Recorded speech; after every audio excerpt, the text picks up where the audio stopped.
আজকে আমরা এই ভিডিওতে 4.1 অষ্টম শ্রেণী 4.1-এর 13 এর ঘনমূল অঙ্কটি করব। ঘনমূল অঙ্কটি হচ্ছে এই দুটি রাশি যে আছে এই দুটি রাশিকে বর্গের অন্তররূপে প্রকাশ করতে হবে। তা আমি প্রথমেই ধরি 3x - 5y = a এবং 7x - 5y = b।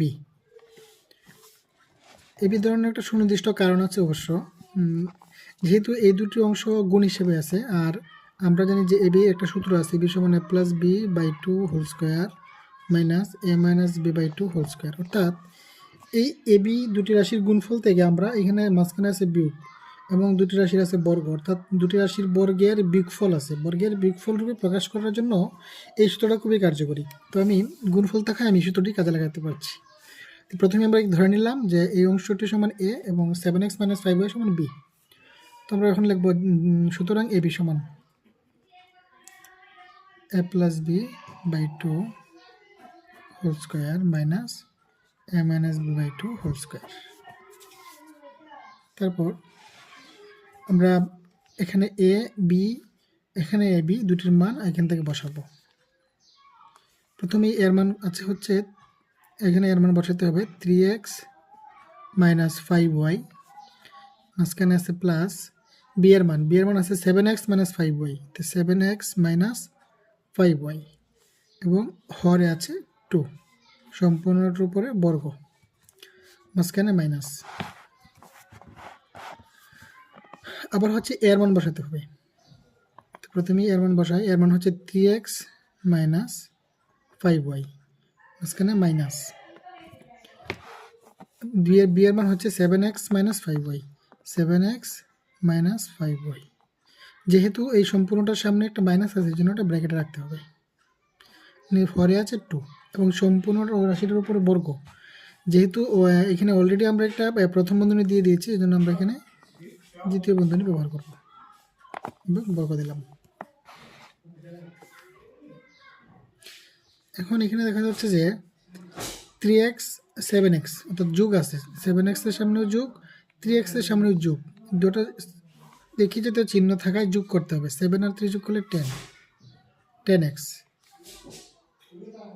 এখানে হচ্ছে 5y মাইনাস, এখানেও 5y মাইনাস, সো দুটোটাই একই জাতীয় চিহ্ন হয়, যোগ হবে -10y, নিচে 2 মাইনাস। এই অংশে আমার প্রথম কাজ হবে শুধু মাইনাসটাকে উঠিয়ে দেওয়া। প্রথমে 3x - 5y, এটা যেভাবে আছে সেভাবেই থাকবে। 7x এর সামনে আছে প্লাস প্লাস আর এখানে আছে মাইনাস, প্লাসে মাইনাসে মাইনাস 7x, আবার আছে মাইনাস মাইনাসে মাইনাসে প্লাস 5y, নিচে আছে একটা 2, আবার সম্পূর্ণ অংশটাকে একটা বর্গ দিলাম। তারপর আপাতত আমি এই অংশটুকু যেভাবে আছে সেভাবে রাখি, পরে আমার এখানে একটু কাজ করতে হবে। 10y/2² মাইনাস, এখানে দেখি তো x কয়টা আছে বা কীভাবে আছে। এখানে আছে +3x, এখানে আছে -7x, মাইনাস 7টা আর প্লাসের 3টা, অর্থাৎ দুইটা দুই রকম চিহ্ন। এই ক্ষেত্রে বিয়োগ করলে কী হবে, -4x, 7টা থেকে 3টা বিয়োগ, যেহেতু দুই রকম চিহ্ন এবং চিহ্ন হচ্ছে বড়টার সামনে যে চিহ্ন থাকবে সেই চিহ্ন হবে।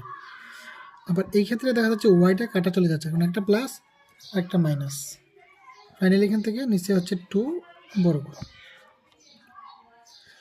উপরে অংশ থেকে 2 কমন নিতে পারবো। 2 কমন নেওয়ার কারণ হচ্ছে অবশ্যই এখান থেকে 10ও কমন নিতে পারি, 5 কমন নিতে পারি, কিন্তু আমি 2 কমন নেব কারণ হচ্ছে নিচে একটা 2 আছে, এটা আমি এতে কাটতে পারি। 2 উপরে একটা 2 কমন নিলাম, 2 কমন গেলে থাকবে হচ্ছে 5x। আচ্ছা, কমন নেওয়ার বিষয়টা অনেকে একটু সমস্যায় ভুগে। এটা হচ্ছে এমন, কমন নেওয়া মানে ভাগ করে দেওয়া, অর্থাৎ আমি এই অংশ দুটো থেকে 2 কমন নিয়েছি, তার মানে 10কে 2 দ্বারা ভাগ করলে হবে 5, 5 দুগুণে 10, আবার মাইনাস এই 10কেও যদি 2 দিয়ে ভাগ করি হবে 5y।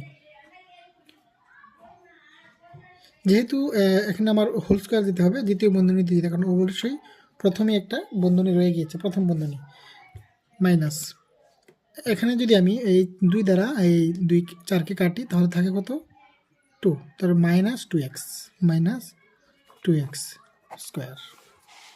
তারপর এই 2 কেটে ফেলতে পারি, থাকবে হচ্ছে 5x - 5y whole square minus 2x whole square. আসলে এটি হচ্ছে আমার কাঙ্ক্ষিত সীমান, কারণ প্রশ্নে বলা হয়েছিল যে দুটি রাশির বর্গের অন্তররূপে প্রকাশ করতে হবে। এই একটা রাশি তার বর্গ, এই আরেকটা রাশি তার বর্গ। অর্থাৎ আমার এখানে যে প্রথমে দেওয়া ছিল যে 3x minus 5y into 7x minus 5y, এই অংশটিকে আমি এবি ধরে নিয়েছিলাম। এখন আমি এখানে লেখায় লিখতে পারি, এবির মানটা লিখতে পারি। এর মানটা হচ্ছে আমার 3x মাইনাস 5y, আর বি এর মান হচ্ছে 7x মাইনাস 5y। অর্থাৎ এই দুটো অংশের গুণফল বর্গের অন্তরূপে প্রকাশ করা হলো।